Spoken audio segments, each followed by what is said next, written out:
ناندیڑ کے ہلال Nagar tyre board پر شہریت کے متنازع قانون کے خلاف جلسہ منعقد ہوا۔ کل جماعتی تحریک کے زیر اہتمام منعقدہ اس جلسے میں مفتی محمد یوسف حبیب ملی نعمانی و انتظامی کمیٹی مسجد حضرت علی و ذمہ داران محلہ ہلال نگر ناندیڑ کی جانب سے اس جلسے عام کی تمام تر تیاریاں کی گئی۔ مولانا آصف ندوی نے جلسے سے خطاب کرتے ہوئے کہا کہ RSS پچھلے 70 برسوں سے ملک کو تقسیم کرنے کی پالیسی پر عمل پیرا ہے، لیکن اس ملک کے سیکولر افراد RSS کی اس سازش کو ہرگز کامیاب نہیں ہونے دیں گے۔ جلسے میں تمام مکاتب فکر کے مفتیان اکرام، علماء، حفاظ و ائمہ مساجد ایک اسٹیج پر نظر آئے۔ جلسے میں ہزاروں کی تعداد میں لوگوں نے شرکت کی۔ جلسے میں خواتین کے لیے پردے کا علیحدہ نظم کیا گیا تھا۔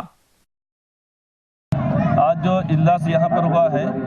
وہ اجلاس اس مقصد سے منعقد کیا گیا ہے کہ ملک میں جو موجودہ حالات جو چل رہے ہیں، جس تعلق سے جو سارے کے سارے باشندے، سبھی لوگ جو متفکر ہیں، فکر مند ہیں اور اپنے اپنے طور پر جو ان چیزوں کا اہتمام کر رہے ہیں،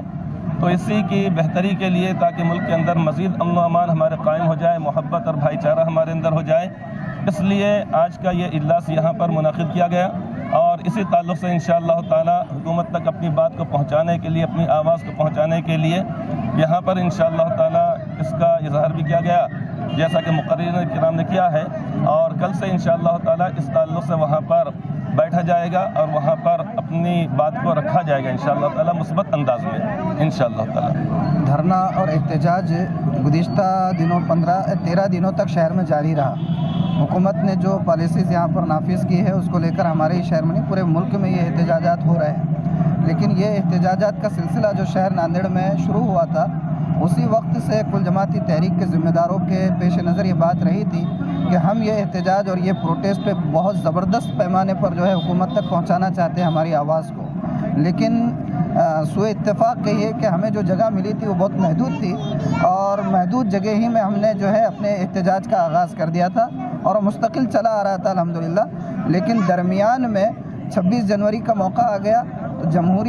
یوم جمہوریہ کے احترام میں اور وہاں کے کچھ مسائل کو لے کر کے وہ سائلنٹ زون ہے اور وہاں پر یوم جمہوریہ کے موقع پر 144 نافذ ہو جاتا ہے، دھرنا ہمارا موقوف کر دیا گیا تھا، لیکن اس کے بعد جب ہمیں پرمیشن کے لیے کچھ تھوڑی سی دقت آئی،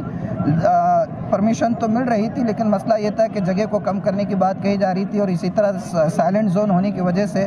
مائک اور ساؤنڈ سسٹم کے بند ہونے کی بات ہو رہی تھی، اس لیے ذمہ داران نے یہ طے کیا کہ ہم اپنی آواز کو اور زیادہ مضبوط طور پر حکومت تک پہنچانے کے لیے اس دھرنے کو کسی ایسی جگہ منتقل کریں گے جہاں سے ہمیں مجمع بھی زیادہ ہو اور ہمارا جوش و غضب بھی جو ہے حکومت تک کھل کر پہنچ سکے۔ چنانچہ فیصلہ لیا گیا کہ ہمارا یہ احتجاجی دھرنا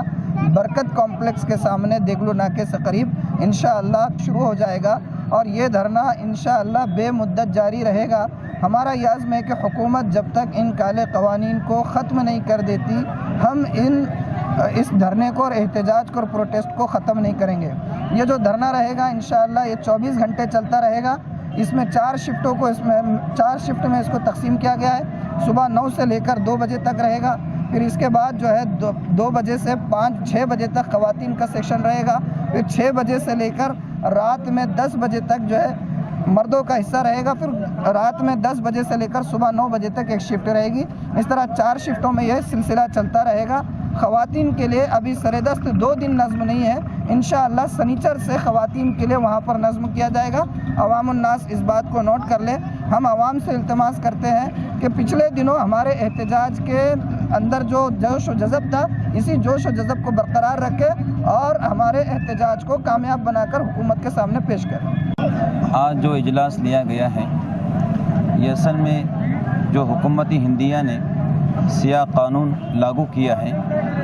اس کی مخالفت کے اندر جاگرتی کے لیے آج کا اجلاس لیا گیا ہے اور یہ اجلاس ہوتے رہیں گے، آندولن دھرنا ہوتے رہیں گا۔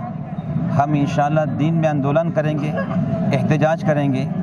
اور رات میں اٹھ کے اللہ کے سامنے مانگیں گے، انشاءاللہ حالات بہت جلد اللہ بدلیں گے انشاءاللہ۔